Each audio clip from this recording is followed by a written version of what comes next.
යන්නට පුළුවන්. මේක ඕනම පැත්තට ලැබුණු ජයග්‍රහණයක් විතරක් නෙවෙයි.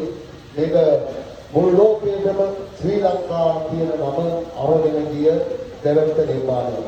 හැබැයි මේ නිර්මාණය තනි පුද්ගලයෙක් මුල් වුණාට මේක ටීම් වර්ක් එකක්. ඒ සියලු දෙනාම එකතු වෙලා තමයි මේ නිර්මාණය කරන්නේ. ඒ මහා මොළකරු මා හැමදාම සඳහන්. ඔන්න අපාය විවෘත වෙනවා මේ මොහොතේ. මේ ලෝක ගෝලය ඇතුලේ අපි විවිධ කම්සැප ආරමේ ඉදිරිදී අවසානයේ අපි යන්නට තියෙන ඔන්නතට තරමනවා කරත් සමාජ එහෙම නොකරන අයට යන්න තැන තමයි මේ වහලේ උඩ ద్వාරයේ තියෙන්නේ.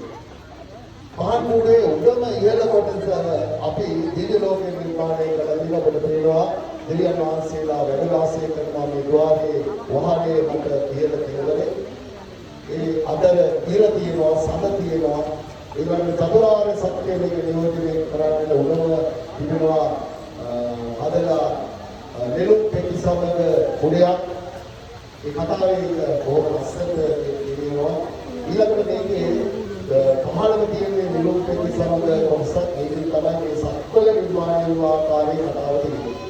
ඒ අතර දෙවෙනි අපේ පෘථිවිය විශාල කරන නිර්මාණය ඒ තමයි දෙවෙනි අධ්‍යයන තුන්වෙනි අධ්‍යයනයේදී අපි ගෞතම බුදුන් වහන්සේට මේ පූර්වයේ විශාල උපසමයක් කරලා තියෙනවා. ඔබට තිබෙනවා මෙතන කාන්තබාසු සමග අවිනික්‍රමණය නිරූපණය වෙලා ඒ ධර්මාසනයේ තිබෙනවා ඉපදීම බුදු වීම පිළිවෙල පෑම ඒ සියල්ල නිරූපණය කරලා තමයි ධර්මාසනයේ තියෙන්නේ. තාම චිත්තාකර්ෂණීය මනරම් කැටියම් වලින් සමන්විත ධර්මාසනයක් තමයි තියෙන්නේ. ඔබ දිනනුව ඉස්සරව මේ රස විඳින්න එම ධර්මාසනය